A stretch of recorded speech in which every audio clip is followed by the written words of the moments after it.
उद्भवलं होतं किंवा भारतामध्ये जे 16 जनपद होते तेव्हापासून आपल्या भारतामध्ये लोकशाही नांदते आहे. म्हणजे आपण जसं आज संसदेमध्ये संविधानाने जे काही कायद्याचं रूपांतर करण्यासाठी जी काही ठराव मांडण्याची पद्धत आहे, ज्या राष्ट्रपती असेल किंवा सभापती असतात तर ते सांगतात की अमुक अमुक ठराव आहे, हा तुम्हाला मान्य आहे का, असं 3 वेळा विचारण्याची पद्धत आहे. ती खरं तर त्या काळामध्ये भारताच्या लोकशाही व्यवस्थेचं लक्षण आहे जे आपल्याला संविधानामध्ये दिसतं. आता आपण साधारण थोडक्यात जरी विचार करायचा ठरला, म्हणजे मला रात्रीपासून हाच प्रश्न पडला होता की म्हटलं नेमकं बोलावं काय, आणि त्याचं कसं असतं की समोर ऑडियन्स काय आहे, विद्यार्थी असेल तर आपण त्या पद्धतीने बोलू शकतो, आणि जर समग्र परिपक्व ऑडियन्स आहे, श्रोता वर्ग आहे, ज्यांनी अभ्यास केलेला आहे, त्यांच्या समोर मांडताना मला असं वाटतं की आपण औपचारिक न बोलता अनौपचारिक बोलावं. कारण कसं आहे की प्रत्येकाला बाबासाहेब माहीत आहे, शिवाजी महाराज माहीत आहे, महात्मा फुले माहीत आहे, फक्त थोड्या गोष्टी ज्या अशा असतात त्या थोड्या ऑफबीट करून बोलाव्या अशा पद्धतीने मी थोडा विचार केला. कारण जसं आपण त्यांना प्रज्ञा सूर्य म्हणतो, खरं तर सूर्याची निर्मिती कशी झाली, सूर्य काय आहे, सूर्यापर्यंत कसं जायचं आहे, सूर्याचं पुढचं मार्गक्रमण कसं असेल, ज्याचे नैसर्गिक आपण या सगळ्या गोष्टी सूर्याच्या बाबतीत बोलतो त्या गोष्टी आपण बाबासाहेबांच्या बद्दल बोलू शकतो. उदाहरणार्थ द्यायचं ठरलं, महाराष्ट्राच्या संयुक्त महाराष्ट्राच्या चळवळीच्या संदर्भात प्र.के. अत्रे होते, प्रबोधनकार ठाकरे, बरीच मंडळी होती. त्यांनी बाबासाहेबांकडे एक विनंती केली होती जेव्हा आपल्या भारताच्या झेंड्याची संकल्पना संसदेमध्ये मांडण्यात येणार होती, तर भारताचा झेंडा कसा असावा. त्यामध्ये बऱ्याच जणांचे विचार प्रवाह होते, मतप्रवाह होते, आणि ते असावेत कारण भारताला ती परंपरा आहे वादविवादाची, आणि त्यात चर्चा करून मार्ग काढावा. त्याबाबत काँग्रेसची भूमिका होती, समितीची भूमिका होती की भारताच्या झेंड्यावर चरखा असावा, जुन्या काही पक्षांचं जे चिन्ह होतं ते भारताचं राष्ट्रीय ध्वज म्हणून असावं, असे प्रत्येकाचे अभिप्राय होते. बाबासाहेब जेव्हा त्या दिल्लीच्या संसदेच्या या ध्वज समितीच्या संदर्भात दिल्लीला जाणार होते तेव्हा महाराष्ट्र संयुक्त चळवळीची समिती होती, त्याच्यामध्ये प्र.के. अत्रे, प्रबोधनकार ठाकरे अशी बरीच मंडळी होती. तर त्यांनी बाबासाहेबांकडे जाताना अशी विनंती केली की आपल्या भारताचा राष्ट्रीय ध्वज हा भगवा ध्वज असावा. आणि त्याचं कारण असं आहे की महाराष्ट्र अनेक लढवाया राहिलेला आहे, महाराष्ट्राने भारताच्या प्रत्येक गोष्टीमध्ये मोठं योगदान दिलेलं आहे, आणि त्या दृष्टिकोनातून त्यांची आग्रही मागणी होती. बाबासाहेबांनी त्यांची सर्वांचे विचार ऐकून घेतले, समजून घेतले, आणि त्यांना एक गोष्ट महत्वाची मांडायला लावली की मी संसदेमध्ये जाणार आहे, दिल्लीमध्ये ध्वज समितीच्या समितीवर आहे, तिथं डिस्कशन होणार आहे, परंतु त्याच वेळी तुम्ही महाराष्ट्रामध्ये काही आंदोलन उभी करा की भारताचा ध्वज हा भगवा असावा. कारण ही एक परंपरा आहे, हा एक संकेत आहे की जेव्हा कायदा करायचा असतो, मग तो कोर्टामध्ये असेल, राष्ट्रपतींच्या माध्यमातून असेल, किंवा संसदेमध्ये असेल, किंवा विधान परिषदेमध्ये असेल, जेव्हा जन आंदोलनाचा रेटा एखाद्या विषयावर जास्त असतो तर त्या जन आंदोलनाच्या रेटाचा सरासर विचार करून त्या संसदीय समितीला, त्या विधान परिषदेच्या समितीला, किंवा राष्ट्रपतींना, किंवा सुप्रीम कोर्टाच्या न्यायमूर्तींना सुद्धा त्या जनतेचा विचार करून, त्यांच्या रेटाचा विचार करून काही निर्णय घ्यावा लागतात. आणि ही भूमिका बाबासाहेबांनी या समिती पुढे मांडली. त्यानंतर बाबासाहेब दिल्लीला गेले, नंतर मग डिबेट सुरू झाले, राष्ट्रीय ध्वजासंदर्भात वेगवेगळे विषय पुढे आले. मात्र त्या दरम्यान महाराष्ट्राची समितीने बरेच प्रयत्न केले की आपण वेगवेगळ्या ठिकाणी जाऊन आपल्या भारताचा राष्ट्रीय ध्वज भगवा असावा या संदर्भात आपण आंदोलन उभं करूया. परंतु दुर्दैवाने त्यावेळी त्यांची जी काही प्रयत्न होते ते त्यांनी त्यांच्या लेवलला केले, परंतु ते कमी पडले. त्याचं कारण असं होतं, जसं बघा मगाशीच म्हणजे सरांनी सांगितलं का आपला कोरम कमी येत असा, लोक कमी आलेले आहेत. मागे जाऊन जर बघितलं कुठल्याही वैचारिक कार्यक्रमाला, वैचारिक विषयाला लोकांचा पाहिजे तेवढा पाठिंबा मिळत नाही, ही परंपरा झालीच आपण असं गृहीत धरूया. तर ध्वजाच्या बाबतीत देखील तेच झालं. महाराष्ट्रामधलं जे काही अपेक्षित आंदोलन होतं आणि किंबहुना भारतामधलं जे आंदोलन होतं ते आपल्याला तुलनेमध्ये कमी पडल्यामुळे तिथे शेवटी भारताचा जो सध्याचा तिरंगा आहे, जो अशोक चक्र आहे, तो ध्वज अंतिम करण्यात आला, आणि आपण तो बघतोय तो राष्ट्रीय ध्वज म्हणून आपण डिक्लेअर केलेला आहे. तर बाबासाहेबांनी त्यांचं बरंच वजन त्यासाठी खर्च केलेला आहे. मला सांगायचं तात्पर्य असं आहे की खरं तर कोरम किती आहे ह्यापेक्षा तो कसा आहे हे फार महत्वाचं आहे. म्हणजे मागे जाऊन आपण बुद्धिझमचा बाबासाहेबांनी जो स्वीकार केला आहे त्याचा जर विचार केला तर सिद्धार्थ गौतमाला जेव्हा बोधी प्राप्त झाली, म्हणजे खरं तर मी सिद्धार्थ गौतमाला बोधी प्राप्त झाली किंवा ज्ञान प्राप्त झालं असं जे म्हणतात, मी थोडं त्याला वेगळा शेक देण्याचा प्रयत्न करतो की सिद्धार्थ हा पहिल्यापासूनच ज्ञानी होता, म्हणजे लहानपणापासून त्यांना बोधी प्राप्त झाली किंवा ज्ञान प्राप्त झालं असं म्हणण्यापेक्षा त्यांना मार्ग समजला, मार्ग मिळाला. आणि जेव्हा त्यांना मार्ग मिळाला तेव्हा त्यांनी सुरुवातीला जे 5 त्यांचे शिष्य होते तर ते त्यांच्यापासून दूर गेले होते आणि त्यांना ज्ञान प्राप्ती झाल्यानंतर त्यांनी शोध घेतला की माझ्याजवळ कोणीच नाही, मला ज्ञान प्राप्त झाला आहे आणि मग मला शोध घ्यावा लागेल. म्हणून ते त्या 5 शिष्यांचा शोध घेतले, जिथं सारनाथला आज आपण ते सम्राट अशोकाला स्तूप बघतो तिथे त्यांनी पहिलं धम्मचक्र प्रवर्धन केलं.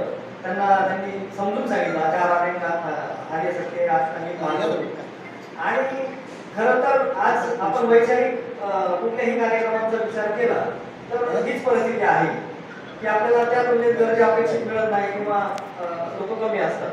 असो, मुद्दा हा आहे की खरं तर डॉक्टर बाबासाहेब आंबेडकरांचा एकंदरीत जीवन प्रवास जर बघितला तर इयत्ता 10वी म्हणजे आजची 10वी आणि त्या काळचा मॅट्रिक, म्हणजे जो मुलगा अतिशय प्रतिकूल परिस्थितीमध्ये राहून मॅट्रिक पास होतो आणि त्या काळात मॅट्रिक पास झाल्यानंतर लोक आग्रहास्तव त्यांच्यासाठी एक छोटा सत्काराचा कार्यक्रम ठेवला गेला आणि त्या कार्यक्रमात त्यांचे गुरुजी जे केळुसकर सर होते त्यांनी त्यांना बुद्धचरित्र नावाचं पुस्तक दिलं बाबासाहेबांना आणि खरं तर तिथून त्यांच्या आयुष्याला एक वेगळी कलाटणी देखील मिळाली आणि भविष्यात आपण बघतो की नंतर त्यांनी बुद्धिझम स्वीकारलं. परंतु मी कालपासून असा एक विचार करत होतो, कारण माझे एक मित्र व्यापारी बँकेत ब्रांच मॅनेजर आहे अमोल म्हणून, त्यांची मुलगी 12वीला आहे आणि तिला सायन्स मधून पुढे काही करिअरचं ऑप्शन निवडायचं आहे तर त्यांचा फोन आला मला आणि नेमकं मी तेव्हा मला बोलायचं आहे म्हणून बाबासाहेबांचे काही नोट्स आणि थोडंसं वाचत बसलो होतो, ते आले घरी माझ्याकडे आणि त्यांनी मला सांगितलं माझी मुलगी आहे आणि तिला सायन्स मध्ये पुढे काही करिअर करायचं आहे. तर माझी मुलगी होती, आमची पुतणी होती, त्यांना मी थोडं गाईड करायला हवं. मग मी तिला त्या मुलीला असं सांगत होतो की आता तुझं 12वी पास एक्झाम दिली म्हणतो, तुझं वय वर्ष 17-18 असेल म्हणतो, तुझ्या आयुष्यासाठी करिअरसाठी तू काही प्लॅनिंग करते पण तुला अजून निश्चित ठरवता येत नाही. आणि माझ्या पुढे बाबा म्हणजे काही पुस्तकं पडलेली होती ते आमच्या मित्रांना म्हटलं, अरे म्हटलं बरं आता आपण आधुनिक जगात आहोत, यांनी एक मोबाईलवर क्लिक केलं 12वी नंतर काय, सायन्स नंतर काय, केमिस्ट्री, आपण भरपूर ऑप्शन्स मिळतात. बाबासाहेब आंबेडकर जेव्हा विद्यार्थी दशेत होते, जेव्हा मॅट्रिक पास झाले होते तर त्यांच्या डोक्यात किती पिक्चर क्लिअर होता की मला नेमकं काय करायचं आहे आणि त्यांनी आजूबाजूची कुठल्याही परिस्थितीचा विचार न करता किंवा आजकाल आपल्याला नाही का माझी परिस्थिती नाही, घरी लाईट नाही, अमुक नाही, असं कुठलंही स्टेटमेंट तरी त्यांनी आयुष्यात केलं नाही की प्रतिकूल परिस्थितीत होतो, मी लाईट खाली बसलो होतो. त्यांनी नेहमी जिद्द ठेवली आणि एक सर्वसामान्य परिस्थितीतला एक विद्यार्थी त्या काळामध्ये अमेरिकेत जातो, लंडनमध्ये जातो, शिष्यवृत्ती मिळेल, हा सगळा भाग आला. त्यांनी सयाजीराव गायकवाडनी त्यांना मदत केली, शाहू महाराजांनी केली. या सगळ्या परिस्थितीच्या उपर त्यांची जी जिद्द आहे ती मगाशी तुम्ही पण भाषणात मांडली की दिवसभर पुस्तकं वाचायची आणि फक्त थोडंसं ब्रेड काय बटर असेल आणि पाणी घेऊन त्यांनी ती दिनचर्या काढलेली आहे. ही गोष्ट त्या काळामध्ये साधारण 1900च्या सुरुवातीच्या दशकामध्ये खूप मोठी गोष्ट आहे आणि ती आजच्या काळाचा जर विचार केला तर सांगावं आहे तर त्या महामानवाने लंडनमध्ये जाऊन अमेरिकेमध्ये जाऊन त्या डिग्र्या घेतल्या तर हे खूपच अद्भुत आहे. आणि खरं तर आज आपण एकंदरीत ही सर्व परिस्थिती बघतोय त्यामध्ये बाबासाहेबांच्या जीवनावरची एक महत्वाचा एक पैलू यावर थोडासा प्रकाश टाकतो, महाडचा सत्याग्रह. म्हणजे खरं तर आज आपण बसतो आहोत इथे आणि आपण थोडंसं मागे जाऊन काही वर्षांपूर्वीचा विचार केला की बहुजन समाज, दलित समाज किंवा अल्पसंख्याक वर्ग यांना जी त्या काळामध्ये जी वागणूक मिळालेली आहे आणि त्याचं जे प्रतिबिंब दिवसेंदिवस बाबासाहेबांच्या मनावर कसं उमटलं आणि त्यांनी त्याचा विचार करून आपल्याला एक जिद्द ठेवली की आपल्याला समाजासाठी या देशासाठी काहीतरी वेगळं काम करायचं आहे आणि त्या दृष्टिकोनातून त्यांनी स्वतःची जडणघडण केली. आता त्या महाडच्या सत्याग्रहाच्या संदर्भात जर आपण थोडंसं उदाहरण बघायचा विचार केला तर मी पुन्हा थोडक्यात तुम्हाला थोडंसं मागे जाऊन सिद्धार्थ गौतमाचा जो गृहत्याग होता त्याचा धागा महाडच्या सत्याग्रहाशी कसा जोडतो त्याच्या संदर्भात मी थोडक्यात तुम्हाला सांगतो. सिद्धार्थ गौतमाने जो गृहत्याग केला त्याच्याबद्दल बरेच गैरसमज आहे. माननीय माधव सोनवणे सरांनी त्याच्यावर एक छान पुस्तक लिहिले आणि त्याच्यावर नाटक बसवले. आतापर्यंत लोकांच्या डोक्यात एवढं समज आहे की त्यांनी वयस्कर पाहिले, रोगी पाहिले, मृत्यू पाहिले आणि त्यांचं मन कळवळलं आणि सिद्धार्थांनी घर सोडायचा निर्णय घेतला. वडिलांशी काही बोलले नाही, आईशी काही बोलले नाही, बायकोला सांगितलं आणि गेले. तर खरं हे चुकीचे गैरसमज आहे. खरं मूळ जे कारण आहे म्हणजे मी त्या महाराष्ट्र सत्याग्रहाला लागून त्या विषयाचं थोडक्यात तुम्हाला मांडणी करू इच्छितो की रोहिणी नदी होती तिथे आणि त्या नदीच्या पाण्याच्या आवर्तनावरून शाक्य संघ आणि कोलीय संघ अशी त्यांची नेहमी वादविवाद व्हायचे. आणि हे शाक्य संघातले होते सिद्धार्थ आणि कोलीय. तर त्या आवर्तनावरून नेहमी वादविवाद व्हायचे, किरकोळ भांडणं व्हायची. आणि ती भांडणानंतर इतकं विकोपाला गेले की शाक्य संघाने असं ठरवलं की कोलियांना आता एकदा धडा शिकवायचा, एकदा युद्ध करून येणे, यांचं काहीतरी निपटाच करून टाकायचं. त्यावर वादविवाद सुरू झाले होते. मीन वाईट त्या दरम्यान सिद्धार्थाचं जसं आपल्या इथे म्हणतो ना की 18 वर्ष पुढे झालं मतदानाचा अधिकार मिळतो किंवा बाकीच्या गोष्टी, तसं ते युवराज झालेले होते. कारण त्यांचे वडील शूद्रोधन त्या गणाचे प्रमुख होते. आणि मग जेव्हा सभा भरली, जे आता आपण संविधानाच्या माध्यमातून जे मी सांगितलं तसं ती सभा भरली, तिथे मग मांडणी करण्यात आली की आता असा सगळा प्रसंग घडला आहे आणि आता युद्ध पर्यायच नाही. आणि आजही तशी परिस्थिती आहे की एखादा सेन्सिटिव्ह विषय म्हटला की तरुण किंवा ते लोक लगेच भानगडीच्या मागे वेगळा अपवाद करतात. तर तसं त्यांची इथं मतदान झालं की सेनापतीने सांगितलं की आपल्याला कोलियांना आता धडा शिकवायचा, युद्ध करण्याशिवाय आपल्याला काही पर्याय नाही. आणि मग त्याला सिद्धार्थाने विरोध केला की युद्ध करण्यापेक्षा आपल्या संघाचे 2 लोक, त्यांच्या संघाचे 2 लोक आणि त्रयस्थ संघ त्याचे एक माणूस असं आपण एक समिती तयार करू, आपण चर्चा करू आणि चर्चेत पाण्याचा प्रश्न सोडवूया.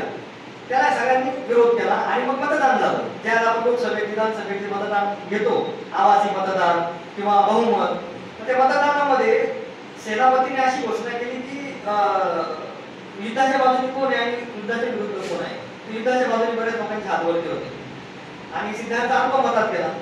नियमानुसार संघाचा नियम असा होता की अल्पमतात जो जाईल तर त्याला 3 प्रकारच्या शिक्षा होत्या. एक तर त्याच्या घरच्यांची जमीन जप्त करण्यात येईल, त्यांना निष्कासित करण्यात येईल किंवा त्यांनी स्वतः राज्य सोडून निघून जा. सिद्धार्थाने ते पत्करलं आणि तो राज्य सोडून निघून गेला. आता ह्या सगळ्या गोष्टींचं प्रतिबिंब त्याचा गृहत्याग आहे.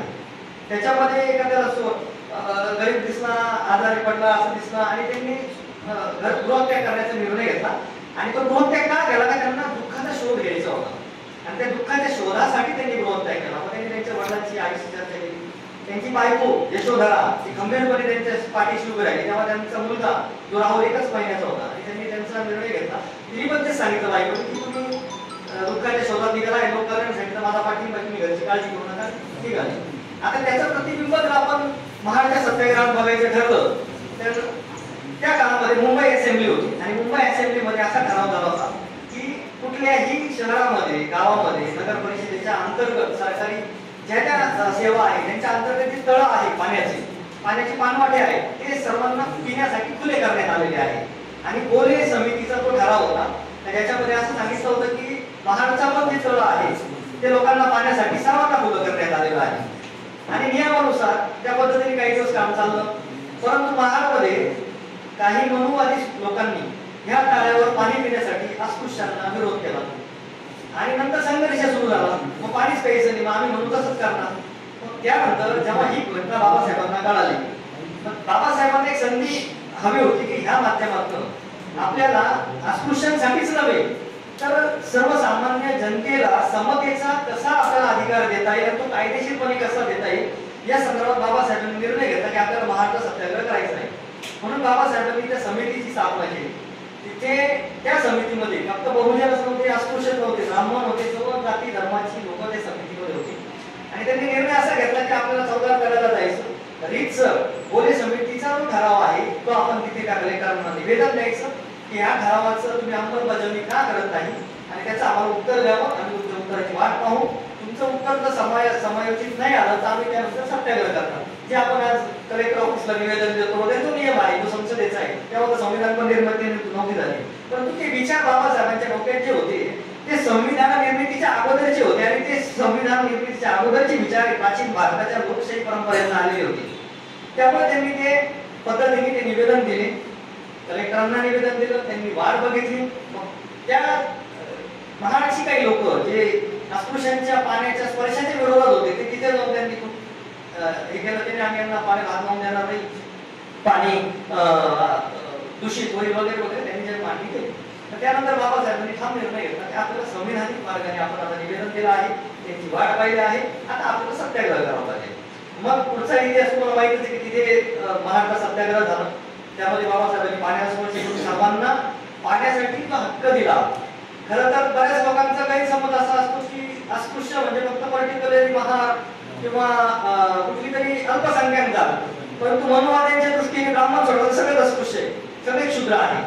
आणि पुन्हा एकदा म्हणजे मनुवादी ब्राह्मण आणि संविधानिक ब्राह्मण हा पण समजून घेत नाही बराच वेळा. म्हणजे बुद्धांनी असं सांगितलं आहे ब्राह्मणांच्या व्याख्येच्या बाबतीत किंवा याच्या बाबतीत, न ज्याच्या होती ब्राह्मणो न ज्याच्या होती वसलो कम्मुना होती वसलो कम्मुना होती न ब्राह्मण. म्हणजे माणूस बुद्धिमत्तेने ब्राह्मण आहे आणि बुद्धी नसेल तर तो क्षुद्र आहे. म्हणजे त्याच्यामध्ये एखादा अस्पृश्य असेल, एखादा दलित असेल, एखादा मातंग असेल, तो हुशार असेल तो ब्राह्मण आहे. ही कन्सेप्ट ही भारतीय विचार परंपरेत उजवण्याचं कार्य त्या महाराष्ट्र सत्याग्रहाने केलेलं आहे. तर त्या दृष्टिकोनातून एक ना अनेक पैलूंचा जर आपण विचार केला आणि बाबासाहेबांच्या जीवनाचा प्रवास जर बघितला तर असं लक्षात येतं की भारतामध्ये म्हणजे मला खंत वाटते कधी कधी की खरं तर इतक्या मानवाला आज अभिवादन करताना म्हणा किंवा आपण शहरात वावरताना किंवा आंबेडकर म्हटलं, दलित म्हटलं, बुद्धिझम म्हटलं तर लोकांना थोडंसं कदाचित गैरसमजत नाही असेल. काय पाहिजे हे लोक ते लोक म्हणजे मुसलमानांच्या बाबतीत हे लोक ते लोक, ही जी आपल्या मध्ये जी काही रुजलेली परंपरा आहे ना ती खरं तर आपण शिकलेल्या लोकांनी दूर करणं गरजेचं आहे. खरं तर आता मी तुम्हाला गमतीचा भाग सांगतो. सोनवणे सर मी कदाचित सांगितलं असेल मी जेव्हा पाली शिकायचं ऍडमिशन घेतलं आणि तेव्हा पालीचं नाटक बसवायचं होतं, सरांची स्क्रिप्ट होती. तर त्यामध्ये असं मला विचारण्यात आलं की आपलं नाटक बसवायचं आहे आणि बुद्धांची भूमिका वगैरे वगैरे. मी हात वरती केला आणि मला बुद्धांची भूमिका करायची आहे. तर असं आहे की जे काही कार्यक्रमाचे आयोजक होते त्यांनी मला विचारलं, अरे तू तर बुद्धिस्ट नाही मग कशी काय बुद्धांची भूमिका करते. म्हणजे त्यांचा विचारायचा उद्देश असा होता की बुद्धांची भूमिका करायची असेल तर तुला मुंडन करावं लागेल, कारण तथागत बुद्धांचं मुंडन होतं आणि तुमच्या मध्ये एकतर जनरली आपण म्हणतो गोळीवाराची दिशा काढत नाही, त्याचं काढत नाही, तर ते तुला संयुक्तिक होईल का. मग मी म्हटलं कसं आहे शेवटी नाटक आहे, नाटक असतं. मग मी म्हटलं मला ती करायची भूमिका. प्रश्न असा आहे की हे प्रश्न खरं तर आपल्याकडे आजही निर्माण होतात, हे खंत आहे. दुसरी महत्वाची गोष्ट मी जेव्हा पाली भाषेचे नाट्य करतो महाराष्ट्रामध्ये सरांचे प्रयोग घेऊन गेलो तर आमच्याच समाजामधले लोक किंवा आम्ही त्यांना थोडंसं अवैचारिक म्हणे, अज्ञान नाही म्हणतात, अवैचारिक म्हणे, कारण विचार नाही करते लोक. अरे हा महार झाला असं, हा महार झाला म्हटलं हो, म्हटलं ज्या समाजात आंबेडकर सारखे महामार्ग आहे त्या समाजात मला महार म्हटलं तरी चालेल म्हटलं. तर खरं तर हे कुठंतरी ना थांबलं पाहिजे. म्हणजे मला विचार म्हणजे मी आता गांगोडे साहेबांची मगाशी बाहेर बोलत होतो की बऱ्याच वेळा काय होतं की आपल्या सर्वसामान्यांमध्ये कसं आहे की एखादा व्यक्ती त्या समाजात आलाय मग त्यांच्याशी काय बोलायचं का मग तुमच्या जयंतीला कसं होतं ते तिकडं त्याच्या इथे होऊन जाताना किंवा म्हणजे मला कोणाला आक्षेप नाही घ्यायचे, पण काय होतं खरं तर आपण खुल्या मनाने चर्चा करायला हव्या आणि एकमेकांना समजून घ्यायला हवं. भारताची परंपरा जी संविधानामध्ये बाबासाहेबांनी उतरवली आहे त्याचं जर आपण मूळ बघितलं आणि त्याचा आणखी मूळ बघायचं असेल तर मिलिंद प्रश्न नावाचं पुस्तक सर्वांनी वाचावं. कारण मिलिंद प्रश्न हे पुस्तक असं आहे की ज्याच्यामध्ये भंते नागसेन नावाचा एक साधारण बालक जो अतिविद्वान होता आणि त्या काळातला ग्रीकचा सम्राट, बॅक्टेरियन राज्याचा सम्राट ज्याला मिनांडर म्हणतात, ज्याला आपल्या भारतामध्ये मिलिंद म्हणतात, तर त्यांचं डिबेट आहे, त्यांची चर्चा आहे. म्हणजे ही चर्चा आपण आज करायला हवी. ही चर्चेचं थोडक्यात गोष्टावर जायचं ठरलं त्याचं संविधानावर आपलं प्रतीक किंवा मुद्रा उमटलेली आहे. त्याच्यामध्ये जेव्हा तो मिनंडर राजा, त्याला मिलिंद म्हणतात, त्याला एक खूप गर्व होता की ह्या जम्मू जेव्हा भारताला जम्बूद्वीप म्हणायची. आता भारताला औरंगाबादचं छत्रपती संभाजीनगर करा, मग सध्याची काही खूप चाललेली आहे. तसं तर औरंगाबादचं सर्वात पूर्वीचं नाव खिडकी होतं, त्याच्यात राजकारण पण म्हणायची औरंगाबादला. मला तुम्ही ते नाव ठेवतात का? तर आता त्या विषयाकडे गेलं तर अजून वेगळा विषय आहे. परंतु जेव्हा मिनांडरला वाटलं की ह्या जम्बूद्वीपामध्ये जेव्हा भारताला जम्बूद्वीप म्हणायची की माझ्यासारखा कोणीही विद्वान नाही, म्हणून त्यांनी चॅलेंज केलं की माझ्यासमोर बसावं, डिबेट करावं, माझ्या प्रश्नांची उत्तरं द्यावी आणि विजयी व्हायचं हिंमत असेल तर माझ्या समोर यावं. त्यामुळे त्याच्या धाकाने खूप लोक पळून गेले, निघून गेले, कारण त्याच्याकडे तेवढी बुद्धिमत्ता होती. मात्र त्याच्या बुद्धिमत्तेला गर्वाचा आणि अहंकाराचा भाव होता. मग त्या दरम्यान जेव्हा भंते नागसेन याच्याबद्दल त्याने ऐकलं आणि तो म्हणजे याला भेटायला जाऊ आपण, आणि ते मिलिंद राजा नागसेनांना भेटायला गेले आणि त्या नागसेनाला जेव्हा भेटायला गेले तर त्यांनी पाहिलं त्या मिलिंद नागसेनचं वय फारच कमी होतं आणि त्याच्यासमोर 80,000 भिक्षूंचा समुदाय बसलेला होता आणि ते त्यांना प्रबोधन करत होते. ते पाहूनच याला वाटलं बापरे काहीतरी वेगळं गणित दिसतंय. तरी म्हणे आता हा कोण असेल, मी तर खूप श्रेष्ठ राजा आहे. म्हणून त्यांनी त्यांच्या पुढे मांडणी करताना बसले आणि त्यांनी त्यांना प्रश्न केला की म्हणे मला तुमच्याशी वादविवाद करायचा आहे वेगवेगळ्या विषयांवर. तुमची तयारी असेल तर तुम्ही माझ्या महालात या, आपण वादविवाद करूया आणि आपण वेगवेगळ्या विषयांवर चर्चा करूया. ही भारताची परंपरा आहे. तर त्या दृष्टिकोनातून जेव्हा त्या नागसेनाने त्यांना एक प्रश्न केला की वादविवाद तुम्ही कोणत्या पद्धतीने करू इच्छिता, मग तो म्हणे काय कोणत्या पद्धतीने करू शकतो. तो म्हणे नाही, तुम्ही वादविवाद जर राजेशाही पद्धतीने करू इच्छिता तर मी तुमच्या महालात तुमच्याशी वादविवाद करायला येणार नाही. मग ते म्हणतात त्याचं काय कारण आहे. ते म्हणजे तुम्ही राजा आहात, मी साधारण भिक्षू आहे. उद्या मी बरोबर जरी असलो किंवा चुकीचा जरी असलो आणि तुम्हाला वाटलं की मी बरोबर असून चुकीचं आहे, तुम्ही मला शिक्षा द्या आणि ते शिक्षेचं पालन करायला तुमचे सैनिक माझा जीव देतील. परंतु मग राजा म्हणतो कोणत्या पद्धतीने तुला वाद करायची इच्छा आहे. तो पंडित वाद करायचा, पंडिताप्रमाणे वाद करायचा. तो पंडित वाद काय असतो. पंडित वाद असा असतो की त्याच्यामध्ये कोणीही राजा नसतं, कोणीही शिपाई नसतं किंवा साधारण दोन्हीही पंडित असतात, दोन्हीही एका स्टेजवर बसलेले असतात आणि आपले वादविवाद होताना कुठल्याही गोष्टीला एक कुणीतरी मध्यस्थी असतो तर जो या निर्णयाचा सोक्षमोक्ष लावू शकतो आणि त्यामध्ये जीव जायची खात्री नसते. मुद्दा हा आहे आपल्या संविधानाने जे बाबासाहेबांनी जे संविधान दिलं आहे, ज्याला आपण वादविवाद करतोय किंवा आता चर्चा होत आहे, ते याचे धागे असे आहे. त्यामुळे जो आरोप होतो की संविधान ऍडॅप्ट केले असं काही नाही. भारतामध्येच हे सगळं की आजही आपण म्हणतो भारताला तक्षशिला नालंदाचा इतिहास जो आहे, कारण जगातले लोक भारतामध्ये ज्ञान घ्यायला यायचे.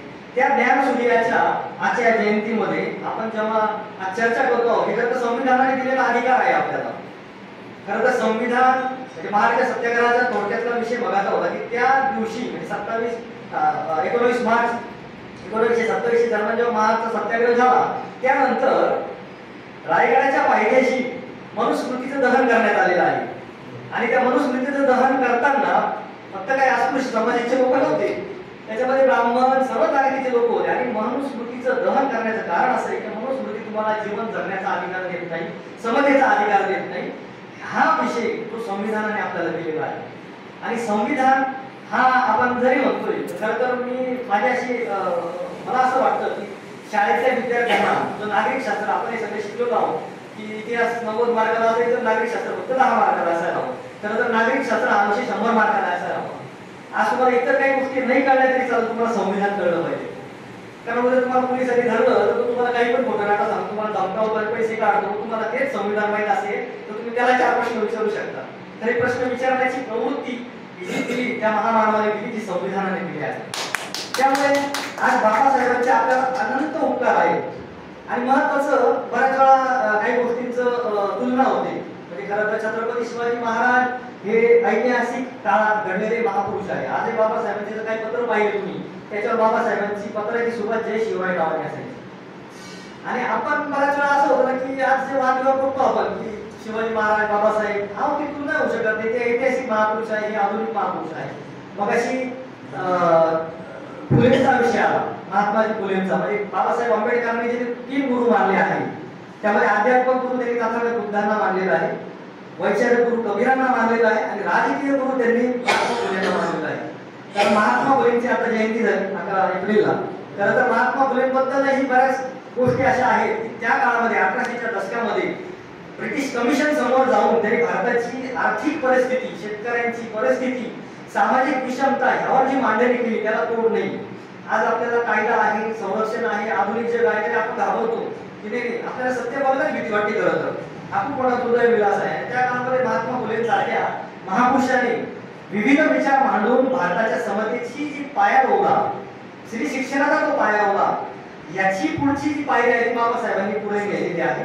आणि येणाऱ्या काळामध्ये आपण तुम्ही सर्व बसलेले आहोत या सगळ्या विचारांचा धागा घेऊन पुढे जाण्याचा प्रयत्न करत आहोत. आणि मला नक्कीच खात्री आहे की सध्या भारतमध्ये आता लोकसभेच्या निवडणुका आहेत आणि संविधान हा खूप महत्त्वाचा फॅक्टर आहे सर्वांबाबत.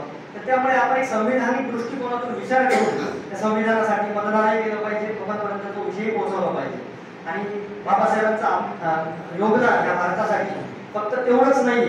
आणि बऱ्याच वेळा असं होतं की बाबासाहेबांनी फक्त त्या समाजासाठीच काम केलं आहे, हा एक मोठा गैरसमज आहे. खरं तर मग सरांनी मुद्दा मांडला की त्यांनी कुणबीच्या माध्यमातून किंवा सरांनी पण मुद्दा मांडला बसोई सरांनी की आरक्षणाचा विषय. खरं तर बऱ्याच वेळा असा गैरसमज आहे की काय समान कायदा, समान नागरिक कायदा. खरं तर सध्या समान नागरिक कायदाच आहे, वेगळं काहीच नाही. मुद्दा फक्त हा आहे की कुठल्याही पातळीवर जर सहमतीचे लोक एकत्र आले तर ती रेस होऊ शकते ना. एखाद्या ज्याचा पायाला चालता येत नाही, अपंग आहे, त्याला उभं करायचं आणि एखादं धडधाड उभं करायचं, मला 100 मीटर, याला समता समानता कायदा नाही म्हणत. खरं तर आज त्या अनुषंगाने जर बघितलं तर आपल्याला खूप काम करायचं आहे.